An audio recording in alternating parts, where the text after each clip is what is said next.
After months of disappointing sales, Tesco's has reported a 1% fall in its UK trading profits. As a result, their chief exec has announced a £1 billion investment programme in its UK stores. Philip Clark, who took over the big chair just about a year ago, says Tesco's needs a new strategy. In the summer, we were looking at the reasons why we weren't performing quite as well.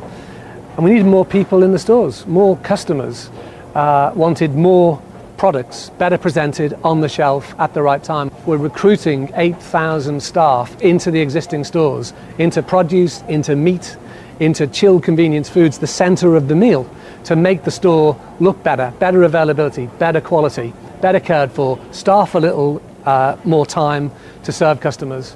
So what's going on with Tesco's? What's going on with the Tesco's brand? MMR Research is based in Wallingford. They work with major food brands, and their director is David Howlett. Morning, David. Morning, Phil. How are you doing? I'm doing very well. So Tesco's then, profits down. They're still making huge profits.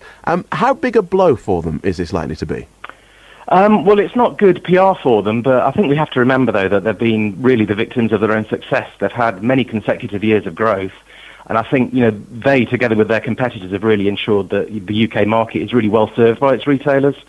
So, if you travel abroad, you might not be seeing quite the same quality of presentation of products and the same value that you get over here. So I think generally, we've had a pretty good job. But of course, I think we're pretty quick to forget that as a public. If something goes slightly wrong or if there's a bit of negative news, then people are quick to shoot at them as well. But generally, I think they've done a great job, and I'm sure they're going to bounce back. And it sounds like the types of initiatives they're talking about here are spot on, really. Employing a few more people, making sure that those queues go down, concentrating on what people really want from the stores, and making sure that when a company's doing well, they invest and they make things better. The worst thing you can do is to sort of sit back and just relax, and then that's when your competitors leapfrog you. See, the thing is, and lots of people have been saying this, and I've been saying it as well, you go into a Tesco store these days and you'll see massive queues. And Jeremy in Oxford texted to say, they need to put more staff on the tills. If I see a queue, I leave the shop. Like banks, they're suffering from too many chiefs and not enough workers. Yep. Is that it's a fair criticism, and I'm sure it probably varies across the country because, of course, they won't have exactly the same ratios of store people to consumers in every shop in the country. But maybe they've just let things slip a bit, and they've decided they could make a little bit more money by squeezing things a bit, and they've squeezed things a bit too much. Like I say, the worst thing you can do is to take your eye off the ball, and you just leave a little gap there for the competition to come in. And like you say, if you have a negative experience, then you might not repeat it again. So the good PR then is that their announcement this morning that they're taking on 8,000 new employees. That'll help, and especially in these days of that when we're all hard up and looking for work.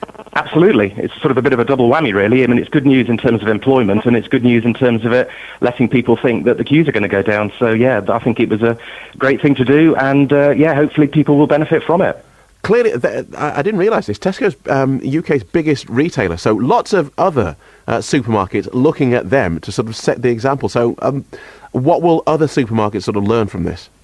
Well, I think Tesco's in sort of like the most difficult position because I think their market share is twice that of their biggest rival. So really, they're there to be gunned at by other people. I think other people can afford to be a bit more radical in the way that they come up with initiatives and do things.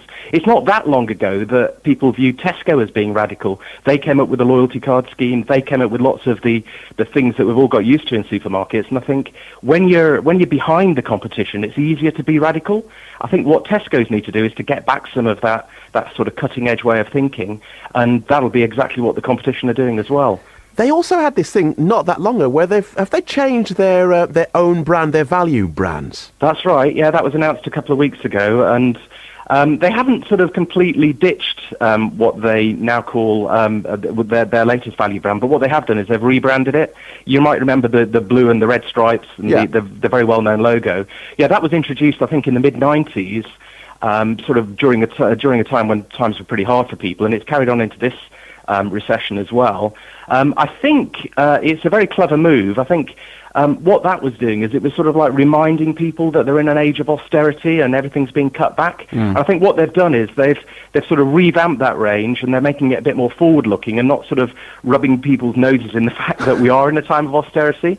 If you think about what Waitrose have done with their essentials range, it's good value, but it's not sort of like looking a little bit downbeat, a little bit as if it's only about the price.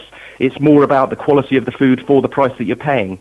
Oh, I see. So we may well all be broke, but at least let's not be miserable. Exactly. Right. Good to talk to you, David. Thank you for that. Thanks so much, Phil. David Howlett there. He's from MMR Research based in Wallingford. They work with a major food brand.